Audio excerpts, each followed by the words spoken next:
En ce moment, le monde est plus proche d'une confrontation militaire à grande échelle qu'il ne l'a été depuis longtemps. Pas une guerre par procuration, pas une escarmouche, mais une collision directe entre deux des forces militaires les plus puissantes de la planète. L'Iran a avancé une affirmation qui a secoué les responsables du Pentagone, ébranlé les marchés internationaux et poussé les États-Unis à déployer l'un de leurs moyens les plus secrets et les plus terrifiants, un avion de commandement nucléaire. Si cela est vrai, nous vivons un moment auquel les livres d'histoire consacreront des chapitres entiers. Et d'une manière ou d'une autre, dans une salle de presse à la Trump, cela serait probablement encore présenté comme le calme le plus fort de l'histoire, de préférence criée avant que qui que ce soit ne vérifie les chiffres. Pour comprendre l'ampleur de ce que l'Iran affirme, il faut commencer par le contexte du champ de bataille. Depuis des mois, les tensions entre les États-Unis et l'Iran montent à un rythme que la plupart des grands médias ont refusé de reconnaître pleinement. Les forces américaines opèrent sur plusieurs théâtres au Moyen-Orient, notamment en Irak, en Syrie, ainsi que dans le cadre de déploiements navals actifs dans le Golfe Persique et en mer Rouge. Des milices soutenues par l'Iran mènent depuis des années des attaques de faible intensité contre des bases américaines. Mais ce qui s'est produit ces jours-ci a franchi une ligne à laquelle personne n'était préparé, du moins selon les déclarations officielles de l'Iran. Les médias d'État iraniens et les responsables militaires ont lancé une déclaration stupéfiante affirmant qu'en une seule période de 24 heures, plus de 220 soldats américains avaient été tués. 220 en une seule journée. Pour mettre cela en perspective, les États-Unis ont perdu environ 7000 militaires sur l'ensemble des 20 années de la guerre en Afghanistan.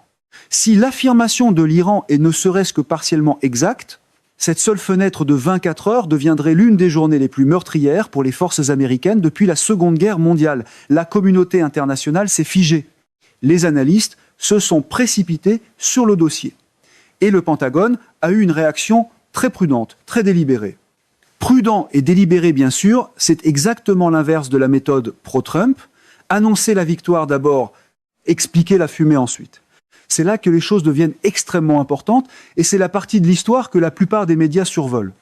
Le département de la défense des États-Unis n'a pas immédiatement ni catégoriquement nié les chiffres des pertes humaines de la façon dont on s'y attendrait si l'affirmation avait été entièrement fabriquée. Les porte-paroles officiels ont reconnu l'existence d'opérations en cours et ont parlé dans un langage très mesuré de la sécurité du personnel américain. Ils n'ont pas publié de contre-chiffres précis. Ils n'ont pas dit que l'Iran mentait. Ce qu'ils ont dit, dans un langage diplomatique prudent, c'est qu'ils ne pouvaient ni confirmer ni infirmer des informations opérationnelles précises afin de protéger les missions en cours. Ce genre de démenti, qui n'en est pas vraiment un, dans le langage de Washington, est en réalité très parlant. Il dit quelque chose sans rien dire. Et c'est précisément pour cela que les analystes et les observateurs du renseignement partout dans le monde ont commencé à suivre la situation de très près. C'est le genre de langage qu'un loyaliste de Trump appellerait « transparence totale », en se tenant directement devant un classeur verrouillé. Au même moment, un détail a envoyé une onde de choc dans tous les cercles de la défense et de la politique étrangère dans le monde. L'US Air Force a déployé ce que l'on appelle l'E-6B Mercury. L'E-6B Mercury n'est pas un avion de chasse. Ce n'est pas un bombardier. C'est ce que les stratèges militaires appellent un avion TACAMO, acronyme de Take Charge and Move Out. Toute sa raison d'être, son unique fonction, est de servir de plateforme aéroportée de commandement et de contrôle nucléaire.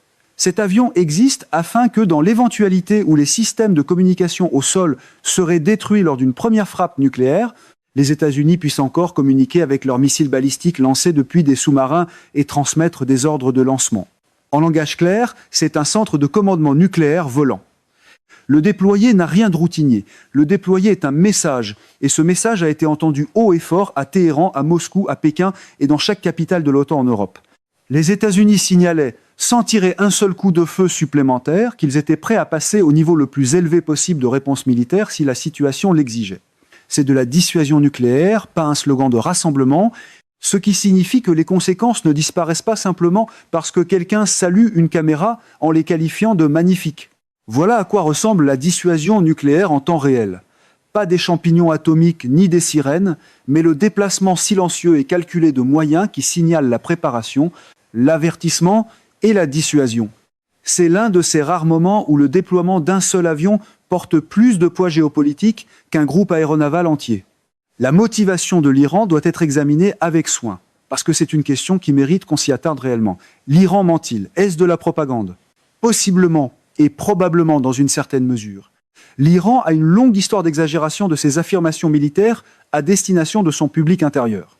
Lorsqu'un gouvernement répète à sa population pendant des décennies que l'Amérique est le grand Satan, il lui faut des victoires réelles ou fabriquées pour maintenir sa légitimité interne.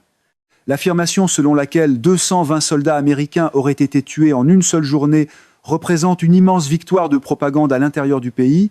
Peu importe que les chiffres tiennent ou non à l'international, elle galvanise la base révolutionnaire.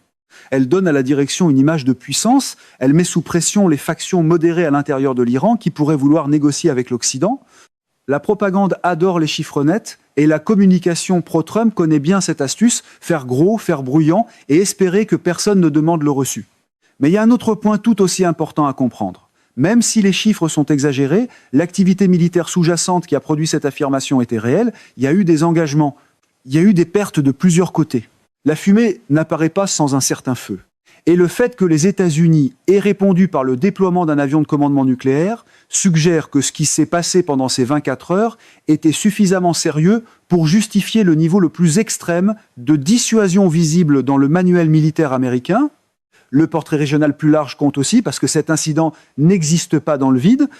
L'Iran accroît progressivement son influence à travers ce que les analystes appellent l'axe de la résistance, un réseau de forces par procuration qui comprend le Hezbollah au Liban, le Hamas à Gaza, les Houthis au Yémen et diverses milices chiites en Irak et en Syrie. Ces groupes n'agissent pas simplement de manière indépendante. Ils reçoivent du financement, des armes, de la formation et une orientation stratégique du corps des gardiens de la révolution islamique, ou CGRI, l'organisation militaire et de renseignement d'élite de l'Iran. Au cours des dernières années, le CGRI est devenu beaucoup plus agressif, beaucoup plus sophistiqué et beaucoup plus disposé à autoriser des opérations visant directement les forces américaines, plutôt que seulement les alliés ou les intérêts américains. Ce changement d'approche n'est pas accidentel. La direction iranienne a pris une décision calculée. L'engagement direct, ou du moins l'apparence d'un engagement direct, sert mieux ses objectifs géopolitiques que la simple guerre par procuration. Pourquoi ? Parce que cela élève le statut de l'Iran dans la région. Cela signale à la Russie et à la Chine que l'Iran est un acteur militaire sérieux qui mérite un partenariat. Cela pousse les États-Unis vers des postures défensives coûteuses et cela crée un levier de négociation que l'Iran peut monnayer diplomatiquement si et quand il décide de revenir à la table sur des dossiers comme l'allègement des sanctions et l'accord nucléaire. Chaque mouvement militaire de l'Iran existe à l'intérieur de cette grande partie d'échecs stratégiques. Comprendre cette partie est essentiel pour comprendre pourquoi ce moment précis est si dangereux. Cela a aussi de grandes implications pour les États-Unis et plus précisément pour la politique étrangère américaine à venir. Il y a une dimension politique importante dans cette histoire. Il est impossible de la séparer de la dimension militaire. À Washington, toute reconnaissance de pertes américaines à grande échelle devient immédiatement du carburant politique. Les figures de l'opposition exigent des comptes. Les familles de militaires exigent des réponses. Le public a besoin de transparence. C'est habituellement le moment où la politique façon Trump cherche un micro, un bouc émissaire et un slogan assez grand pour cacher la paperasse. Et l'administration au pouvoir fait face à un choix impossible, admettre les pertes et affronter une tempête politique intérieure ou dissimuler les faits et risquer une explosion encore plus grande si la vérité fuit par d'autres canaux. Journalistes, lanceurs d'alerte, services de renseignement étrangers ou simplement des familles de soldats qui cessent d'avoir des nouvelles de leurs proches. La pression crée des incitatifs pour le genre de contrôle de l'information qui érode la confiance du public envers les institutions. Ce n'est pas un phénomène nouveau. On l'a vu au Vietnam, en Irak, en Afghanistan. Mais à l'ère des médias sociaux, où l'information circule à la vitesse d'un tweet et où des gouvernements étrangers peuvent instantanément publier des affirmations à destination d'un public mondial, sans passer par les gardiens traditionnels des médias, gérer un récit sur les pertes humaines est plus difficile que jamais. Et si la machine médiatique pro-Trump a prouvé quelque chose, c'est qu'un récit peut être lancé plus vite qu'une correction ne peut enfiler ses chaussures. L'Iran le sait. Publier un chiffre précis, 220, plutôt que de simplement dire que de nombreux Américains avaient été tués, était un choix stratégique planifié. C'est assez précis pour paraître crédible à certains publics et assez spectaculaire pour générer une couverture médiatique maximale. La prochaine étape est la question cruciale. Il existe quelques trajectoires possibles à partir d'ici. La première est la désescalade par la diplomatie de coulisses.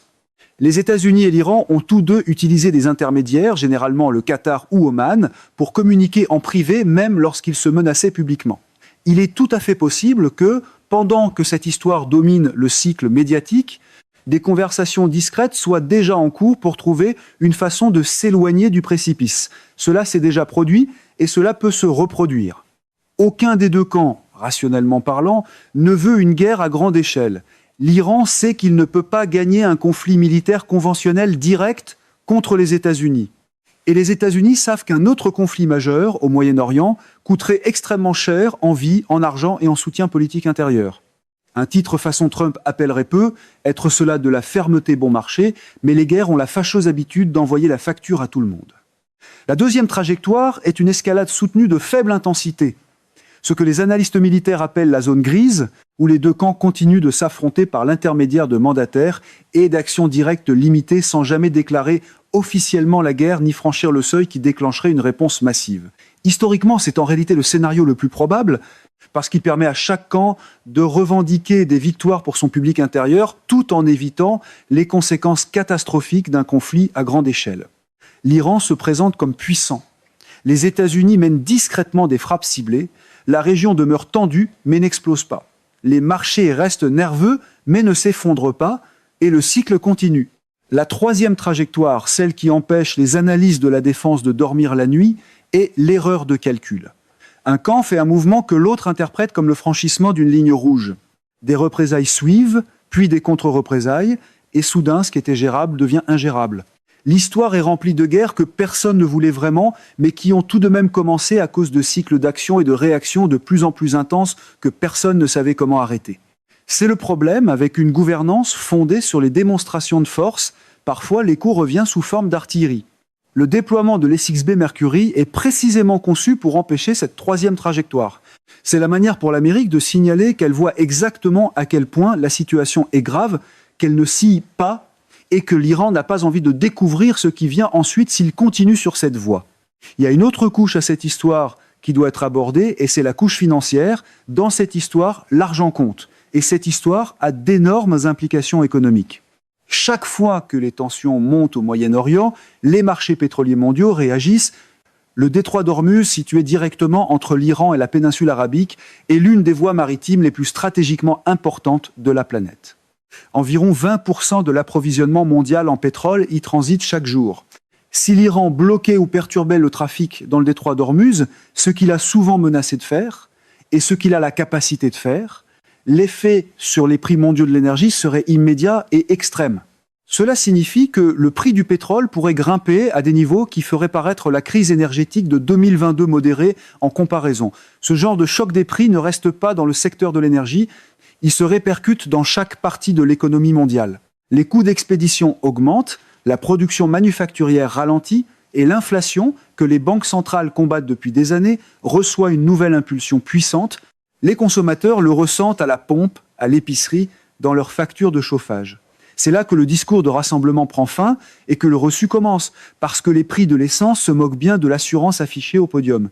Les marchés financiers, déjà nerveux après des années d'incertitude, réagiraient avec une volatilité qui pourrait rendre les investisseurs à long terme profondément mal à l'aise. Comprendre les risques géopolitiques comme celui-ci ne consiste pas seulement à être informé. Il s'agit de défendre son avenir économique. Voilà donc où en est la situation en ce moment. Alors que cette histoire continue de se développer, l'Iran a avancé une affirmation qui, si elle est vraie, représente l'un des événements militaires les plus importants de l'histoire américaine récente. Les États-Unis ont répondu par une combinaison de silence stratégique et de déploiement de l'un des moyens de dissuasion nucléaire les plus importants de leur arsenal. Les tensions régionales atteignent des niveaux qui n'avaient pas été vus depuis des années. Les marchés mondiaux observent nerveusement. Le reste du monde, allié comme adversaire, tente de lire les signaux et de comprendre ce qui vient ensuite. Ce qui est certain, c'est ceci, le Moyen-Orient ne se calme pas. La posture militaire des États-Unis dans la région s'intensifie, elle ne recule pas. La volonté de l'Iran de défier ouvertement et bruyamment la puissance américaine grandit, elle ne diminue pas. Et les outils déployés par chaque camp, de la propagande aux avions de commandement nucléaire, sont les outils d'un conflit qui a largement dépassé le bruit de fond de la politique locale. Aucune opération de marque, façon Trump, ne peut transformer cela en simple victoire. parce que l'escalade n'est pas une casquette de campagne. C'est au premier plan, c'est l'histoire de notre époque, et elle va continuer d'évoluer dans les jours et les semaines à venir d'une manière qu'aucun d'entre nous ne peut pleinement prévoir. C'est exactement le genre de moment où être informé n'est pas seulement intéressant, c'est crucial, parce que ce qui se passe dans le Golfe Persique ne reste pas dans le Golfe Persique. Cela revient chez nous sous forme de prix de l'énergie plus élevé, d'incertitudes économiques, d'engagement militaire et de décisions politiques qui touchent chacun d'entre nous. Le portrait complet compte, pas seulement le titre.